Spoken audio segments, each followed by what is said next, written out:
YouTube boys, welcome back to another video where in today's video I want to take a car that no one would suspect of being a drag beast, like a station wagon. I know there's that station wagon in the game, maybe some of you guys know what I'm talking about, and I want to see if we can't turn it into a drag beast. So pretty much in today's video I'm going to be taking that station wagon. It was the season reward, I think, this past week.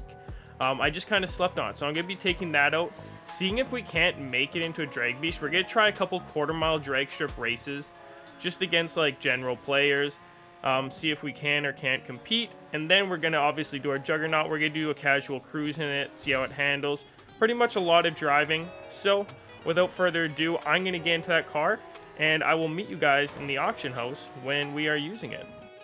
Okay, so the car in question today is going to be the Ford Super Deluxe. So we're going to go to Ford, model. It's going to be a little tricky because there's so many Fords in this game. So probably what I'm going to do is I'm going to keep searching, and then I'll just cut to when we found it. So I will see you then. Alrighty, so we found them, and it's actually titled the Ford Wagon, and this car is super cheap. It's like 20 grand. So I don't know how amazing we're going to be able to make it, but we're just going to have fun with it. Maybe we'll mess around the gearing in between races. But it's just a cool looking car. I've been wanting to customize it for a little while. This is a good opportunity to do that. So reclaim. Then I'm going to hop into our Ford Super Deluxe, and I will probably cut to when we're actually fine tuning it. I'm going to skip the engine upgrades. Those are generally pretty straightforward. Just try and give it the most horsepower.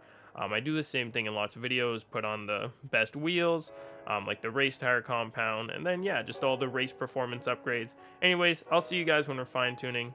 Peace. Okay, we are here in the fine tuning. In this car, it is possible to make an S2 out of it, but you get a tiny bit less horsepower. So I decided to go S1. We got like 30 more horsepower. Either way, it's gonna handle just about the same. And first things first, we're going to drop the tire pressure because this helps us around those corners, helps us hug the cement a little better, especially in springtime. I don't know why this 60 mile per hour and 100 mile per hour braking has failed, but we're not going to worry about that too much at the moment. This car isn't looking like it's going to have a crazy top speed because its final drive was already pushed out pretty perfectly when we started modifying it. So we're probably going to just leave it somewhere around here. Alignment, we don't often touch that too much, so we're just going to leave it because they generally set it how it should be. Our ride height, we're going to drop in the rear to see if that does anything. It bumps us up a tiny bit. I don't know exactly why I couldn't go fully in depth as to why that helps. I've just done it to several cars, and I know it can help. I don't want to drop it all the way because sometimes it makes it harder to handle. In damping anti-roll, I did want to let you guys know there is a formula that exists out there to calculate the perfect one.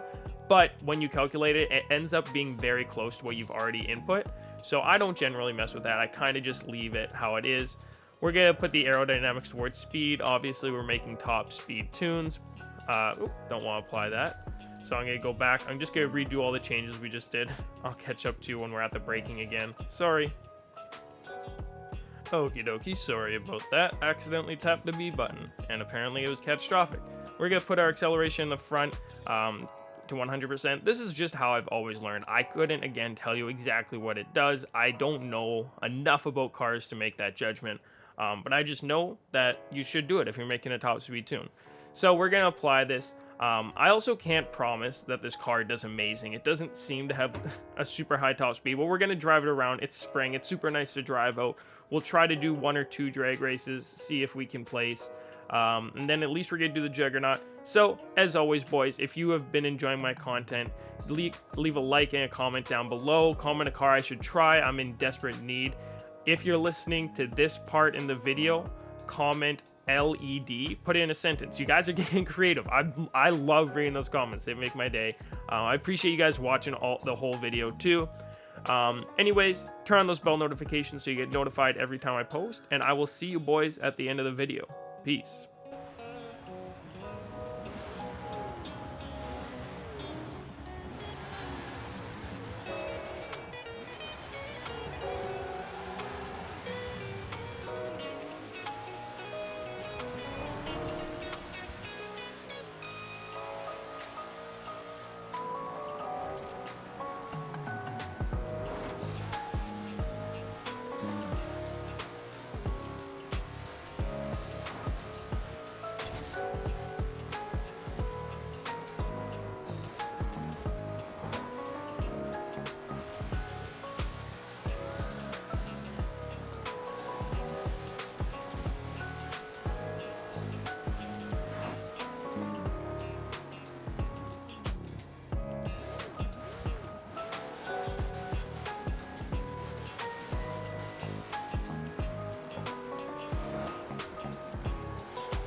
Okay, so honestly, that car really wasn't that bad. The Super Deluxe, it obviously didn't have a super high top speed, but you look at the car and obviously it's older. It shouldn't handle as good as it did. It was a little slippy around the corners, and maybe if I hadn't dropped the suspension so low, it might have also been a little bit better. This is just me drifting around with it at the end. It was actually kind of fun to drift. It's obviously not a drift build, but it was still able to maintain some corners a little bit. It was slippy.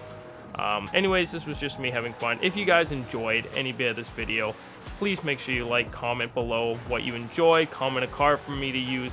You guys are so supportive. I'm so happy I get to do this, make content every day for you guys. It is a dream come true.